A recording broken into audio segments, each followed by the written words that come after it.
And as you guys have seen briefly, there is Eddie Hearn criticizing Tyson Fury and stating that Tyson Fury cannot, I repeat, cannot compare himself to Lennox Lewis.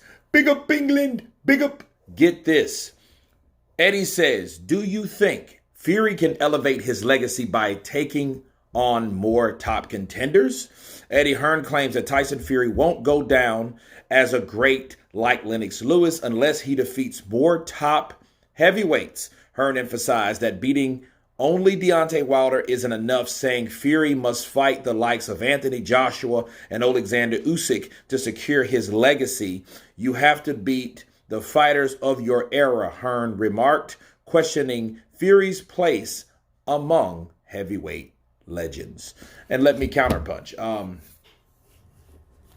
I think Eddie's right. I mean, I've always said that about Tyson Fury. Tyson Fury, before even losing to Alexander Usyk, hasn't fought anyone except Deontay Wilder.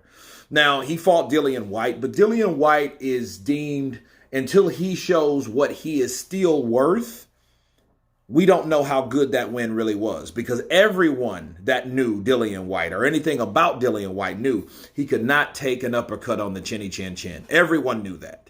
Oscar Rivas, Alexander Povetkin, Anthony Joshua, to name a few, before Tyson Fury even came his way knocking on his door. Okay, so everyone knew that about Dillian Whyte. Besides that, Derek Chisora for the third time. Derek Chisora is well-renowned, respected, and an overgrown and an over-round warlord. Okay, that's what he is. He's one of those guys that, he's respected in this game because he fought absolutely everybody, but at top echelon, no. Who else is it?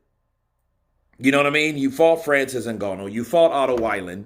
And Otto Weiland was undefeated. Before that, you beat Tom Schwartz and then Vladimir Klitschko. Well, you already have Anthony Joshua tied up with that. Okay, so what else have you done besides Wilder? You fought Alexander Usyk. Okay, all right. But you lost. Split decision, but you still lost. You came up short. Now you're trying to redeem yourself. So other than that, how would and why would Tyson Fury compare himself to Lennox Lewis?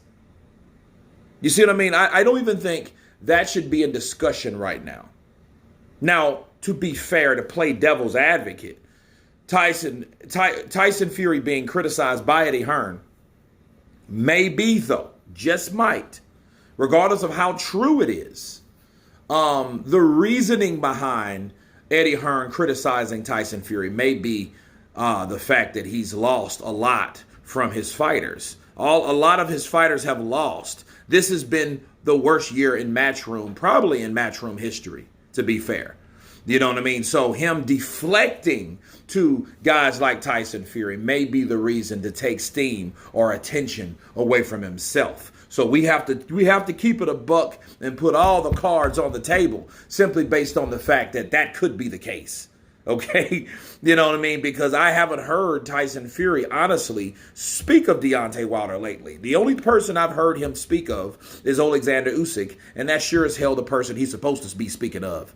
Alexander Usyk, because that's his next opponent. That's the only man that beat him officially in the ring. Now, that possibly should have stopped him in the ninth. Very controversial, but it was a split decision loss to Alexander Usyk. So, I don't know why right now Eddie Hearn is talking about Tyson Fury's legacy and who he talks about. I know he talks about Deontay Wilder, but if you were Tyson Fury, who would you be talking about? Deontay Wilder. Well, let's talk about Deontay Wilder for a minute. Last 5 fights, lost 4. Facts. Not a good resume. Not a good recent resume. And overall, people are looking at him side-eyed and seeing if he still belongs in the realm of fighters that are fighting in the top echelon of today. You know what I mean? Quiet kept. But, Tyson Fury could always say he was the first to do it. And back then, even if Deontay Wilder doesn't possess those dangerous power blows like he used to, okay, Tyson Fury can always argue, I was the first to do it and take it to Deontay Wilder when he was still one of the baddest men on the planet to this day type dude, right? So I could understand Tyson saying that, but then guess what?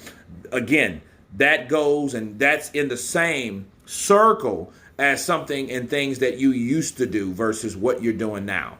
Okay, so it's not really adding up or comparing to what Tyson Fury did, Wilder, Vladimir, versus to what he's doing right now. Otto Eileen, a close fight with Ngannou and a loss to Alexander Usyk. Okay, so, so I do understand what Eddie Hearn is saying. But hopefully Tyson Fury does fight those guys that are the top echelon, like Bakali, like not even Joe Joyce, I was about to say him, Zile Zhang. Guys like that, he needs to fight. So I do agree with Eddie Hearn. So if that was his overall intention to get Tyson Fury in there with more guys, I'm all for it. But if it was just a cover-up because he's got his ass whooped along with his fighters in Matchroom every fight this year damn near, bars, then it is what it is. And I'm not with that. You guys tell me what you think of Eddie Hearn criticizing Tyson Fury, and he cannot compare himself to Lennox the Lion over his resume for fighting one person, beating one person. Of course, please subscribe. You guys been counting much.